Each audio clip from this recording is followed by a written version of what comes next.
ये देखो, basically welcome आप बैक टू उंगली अनदर का ब्लॉग। बस डिस्टेंस इस देख रहे वक्त शाम के 5 बजने वाले हैं और छोटे छोटे काम है बहुत ज़रूरी। जब से गाड़ी ली है मोबाइल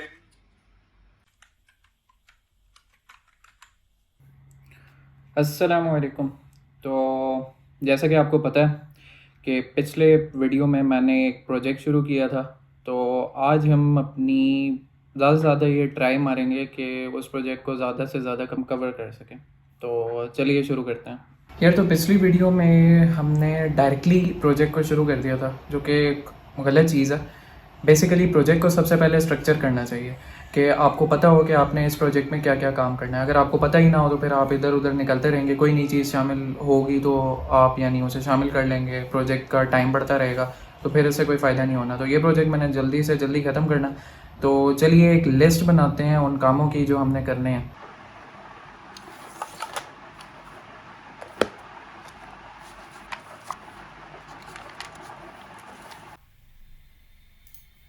तो यार बेसिकली ये है हमारा प्रोजेक्ट स्ट्रक्चर। इसमें पहली जो चीज़ हमने करनी है वो ये है कि हमने कैमरा से ना फीड लेनी थी, और वो हम ले चुके हैं पहली वीडियो में। उसके बाद हमने कैमरे के आगे अगर हाथ आए तो उसे डिटेक्ट करना।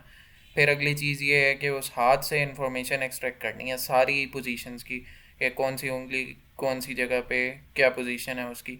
उसके बाद उनमें से हमने सिर्फ अपने थंब टिप जो होगी और फोर फिंगर टिप जो होगी वो हमने निकालनी है, क्योंकि वही हमारी वॉल्यूम चेंज करने के लिए यूज़ होंगी। उसके बाद हमने कोई ऐसा तरीका ढूंढना है जिसके ज़रिए हम ना वॉल्यूम चेंज कर सकें पाइथन में रहते हुए, और फिर के साथ। तो इनमें से एक चीज़ जो है, जो वीडियो कैप्चर वाली है, वो हम कर चुके हैं। अब आगे हमारे पास 5 चीज़ें रहती हैं, जिनमें से अब पहली चीज़ ये है कि हमने हैंड डिटेक्ट करना है। तो मीडिया पाइप के ज़रिए हैंड डिटेक्ट करते हैं और फिर आगे निकलते हैं। तो यार इसका इजी सीन है। इसमें ना सबसे पहले हमने हैंड क्लास यूज़ करनी है, जिसका एक प्रोसेस मेथड होता है। उस प्रोसेस मेथड के अंदर हम अपनी इमेज पास करेंगे, और वो प्रोसेस मेथड उसमें से लैंडमार्क्स एक्सट्रैक्ट कर देगा। उन लैंडमार्क्स को हम ड्राइंग यूटिल्स भी, इसका मीडिया पाइप का ही मेथड होता है, जो हम जिसके ज़रिए हम इसे ड्रॉ कर देंगे अपनी इमेज के ऊपर, जो हमें डिस्प्ले हो जाएगी।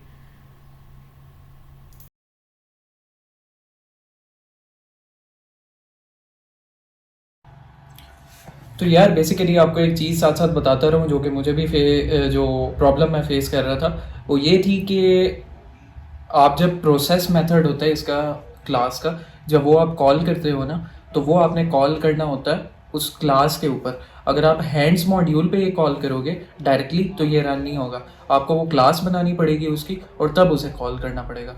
एक और प्रॉब्लम जो कि फेस हो रही थी वो ये थी कि जो आपने इमेज पास करनी होती है ना, इसे प्रोसेस मेथड को वो पास करनी होती है आपने आरजीबी फॉर्मेट में। और जो ये रीड मेथड है जो हमने किया था वीडियो रीड करने के लिए, वो रीड मेथड बीजीआर फॉर्मेट में लाता है। तो सिंपली इसका सॉल्यूशन ये था कि हमने आर बीजीआर को आरजीबी में कन्वर्ट कर लिया ओपन सीवी के सीवीटी कलर से। तो इसका इजी सीन था। तो चलो, इस तरह हमारा ये सारा काम ख़त्म हो गया। अब आगे चलते हैं।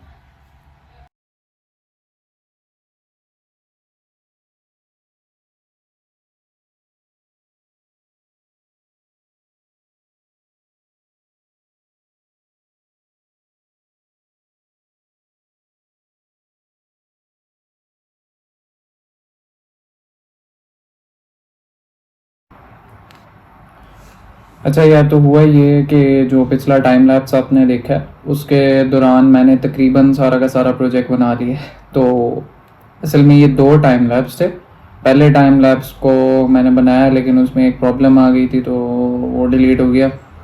और ये वाला टाइम लैप्स बनाया तो इसके दौरान प्रोजेक्ट ही सारा का सारा ख़त्म हो गया। आई नो कि अब इसके दौरान मैं इतना पूरी तरह सही तरह नहीं समझा सकूँगा, लेकिन जो कोड लिखा हुआ है उसे मैं समझा देता हूँ जितना हद तक हो सकता है। तो ये है, और एंड पे आपको ये भी दिखाता हूँ कि ये चल रहा है किस तरह का है।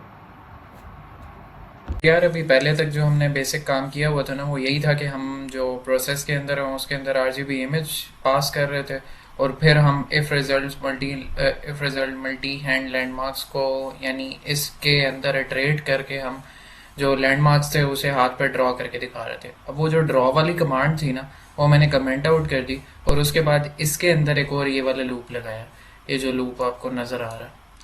अब ये लूप क्या कर रहा है, ये लूप हर जो लैंडमार्क है ना उसको एक्सट्रैक्ट कर रहा है, यानी हर लैंडमार्क में से आपने ये न्यूमरेट का मतलब होता है इसे ना, ये इटरेबल ऑब्जेक्ट को अलग अलग कर देता है। यानी लैंडमार्क के अंदर एक आईडी होता है और एक उस लैंडमार्क की पोजीशनल वैल्यूज़ होती हैं। तो आईडी और लैंडमार्क हमने ये एक्सट्रैक्ट कर लिया इसमें से, ठीक है। अब उसके बाद ना असल में मसला ये होता है कि ये जो लैंडमार्क की पोजीशनल वैल्यूज़ होती हैं ना, ये आती हैं रेशो में, यानी ये पॉइंट्स में वैल्यूज़ आती हैं। लेकिन हमें क्या चाहिए, हमें इनकी पोजीशन चाहिए कि ये कहाँ हैं इस वक्त। तो हम क्या करते हैं, जो इमेज हमारे पास होती है ना, यानी वो जो कैप्चर की थी फील्ड से, उसकी ना हम हाइट और विड्थ को यूज़ करते हैं। तो उसकी हाइट और विड्थ इस तरह निकाल सकते हैं कि उस इमेज पे शेप का फंक्शन कॉल कर लो और उससे विड्थ और हाइट एक्सट्रैक्ट कर लो। ये जो सी होता है इसका मतलब है चैनल। तो चैनल यानी उसके कितने कलर चैनल्स हैं, जैसे RGB होता है तो 3 आएगा इसका आंसर। तो वो उसकी हमें ज़रूरत नहीं है, बस ये हमें फॉर द सेक के इसमें एरर ना आए इसलिए हमने ये HWC3 हमें लिखने पड़े हैं। तो अब ये H और W को ना इसके ज़रिए हम उसकी पोजीशंस निकाल लेंगे X और Y की। वो कैसे निकालेंगे कि हम उस लैंडमार्क की X वैल्यू को विड्थ से मल्टीप्लाई कर देंगे और Y वैल्यू को हाइट से मल्टीप्लाई कर देंगे। ये हो गया। अब जो आगे होना ना, उसके लिए आपको चलना पड़ेगा इस फोटो पे। अब ये आप देखो, ये जो है ना, ये है मीडिया पाइप किस तरह चलता है। मीडिया पाइप का ये सीन होता है कि मीडिया पाइप के अंदर ना हर हैंड लैंडमार्क को कोई ना कोई वैल्यू दी गई है। तो हमें कौन सा चाहिए, हमें ये थंब वाली जगह चाहिए और हमें ये फिंगर टिप वाली जगह चाहिए, 4 फिंगर टिप वाली। तो हमने 8 और 4 आईडी वाली चीज़ को यानी ज़्यादा तवज्जो देनी है। तो मेनली हमने क्या किया, हमने कह दिया कि अगर आईडी 4 हो या आईडी 8 हो तब अगला काम करो। तो तब क्या करो, ये मैं इस स्टेटमेंट पे बाद में आता हूँ, आप अभी नीचे देख लो। तो आपने क्या करना है कि जो सर्कल है ना, एक सर्कल बनाना है उनके गिर्द। यानी आप मेरी सिर्फ फिंगर टिप पे और मेरी थंब टिप जो होगी उसके ऊपर ये सर्कल बनेगा। या डॉट सर्कल कमांड से सर्कल बनता है। उसी इमेज के ऊपर मैं वही पोजीशनल वैल्यूज़ जो मैंने यहाँ एक्सट्रैक्ट की थी, इन्हीं पोजीशनल वैल्यूज़ के साथ मैं सर्कल बना रहा हूँ। उसका रेडियस दे दिया, कलर दे दिया और कहा कि ये फिल्ड सर्कल बनाना। तो सही है, ये काम हो गया। अब ये जो 4 और 8 का सीन है, अब इसका क्या यार, ये सीन ये है कि हमें फिंगर टिप की भी पोजीशन चाहिए और हमें थंब टिप की भी चाहिए। तो दोनों को मैंने अलग अलग वेरिएबल्स के अंदर स्टोर करना था और ये ऐसे वेरिएबल होने थे जिन्हें मैं बाद में यूज़ कर सकूं। क्योंकि ये लूप के अंदर है तो मुझे इस लूप से बाहर कोई ना कोई वो वेरिएबल्स चाहिए थे ताकि इन्हें ग्लोबल कर सकूं। तो मैंने क्या किया, इन सारों को 0 की वैल्यू दे के इनिशलाइज कर लिया और लूप के अंदर जब ये आए तो इनको कोई ना कोई इनको ये वैल्यू दे दी है। यानी x1 की ये वैल्यूज़ हैं, y2 की ये वैल्यूज़ हैं। आईडी के हिसाब से चेंज होता रहेगा। अगर आईडी 4 होगी तो x1 y1 को वैल्यू मिलेगी, वरना आईडी 8 होगी तो x2 y2 को वैल्यू मिलेगी। ठीक हो गया। अब आगे इस लूप से बाहर निकल के, यानी जिस लूप के अंदर हम थे, इस लूप से बाहर निकल के मैंने उनके इर्द गिर्द उनके ये दरमियान में लाइन बना दी है। यानी x1 y1 x2 y2 की मदद से, और बस कलर दे दी और थिकनेस दे दी, इनके दरमियान लाइन बना दी है।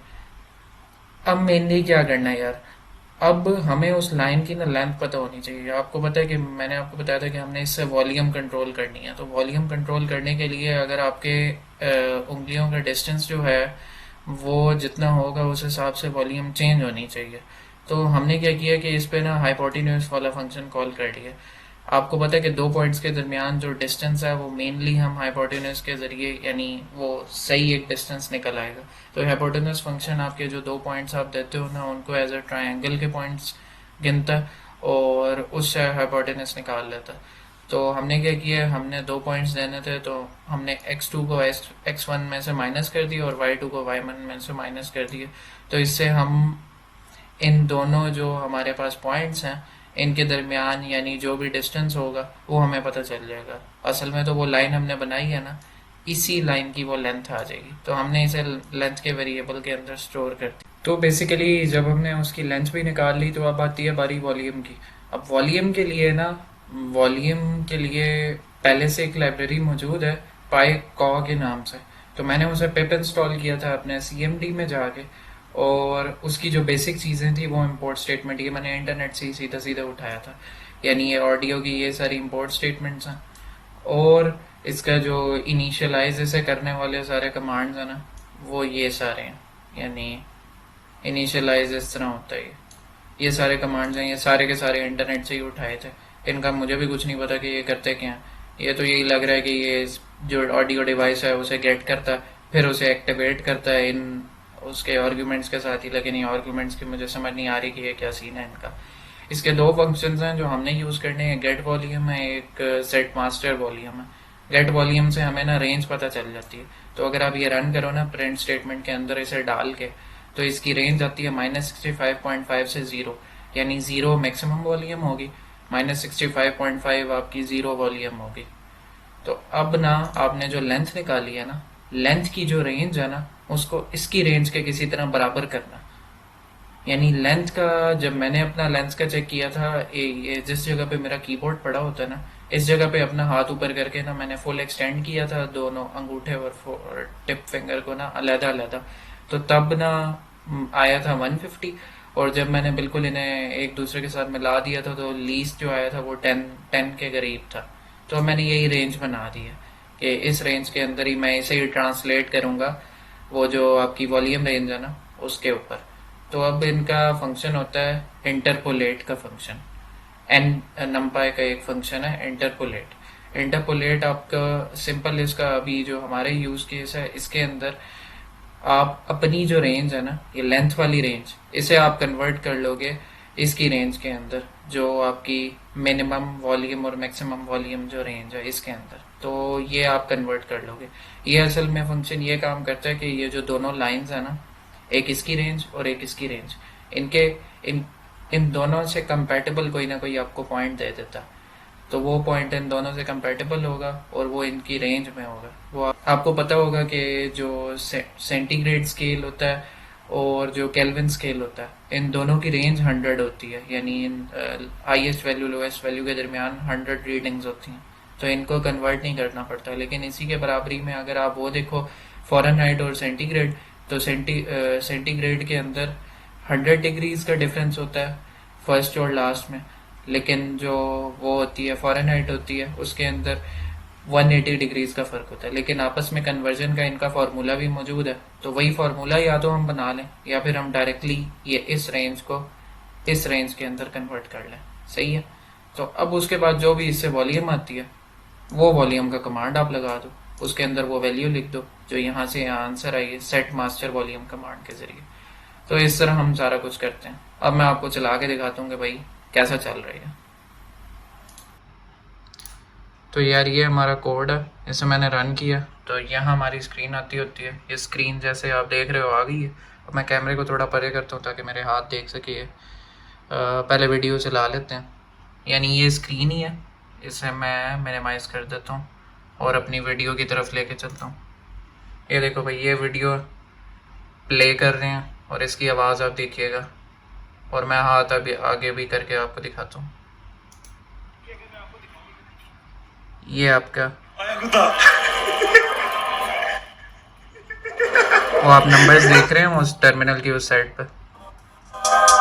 तो ये आप करीब लेके जा रहे हैं जैसी उंगलियां, ये हल्की हो गई और ये तेज हो गई। ये मैं स्पेशल आपको क्रेडिट अगर मैं आपको बताऊंगी किसका है, तो वो है मुर्तज़ा हसन का, जिसने ये पूरी की पूरी जेस्चर कंट्रोल वॉल्यूम बनाया हुआ। तो उस भाई का चैनल ज़रूर आप देखें, बड़े कमाल के प्रोजेक्ट्स बनाता है वो। तो भैया ये प्रोजेक्ट इतना ही था, आज ही ख़त्म हो गया। तो अब अगली वीडियोस में देखते हैं कि आगे क्या करना है।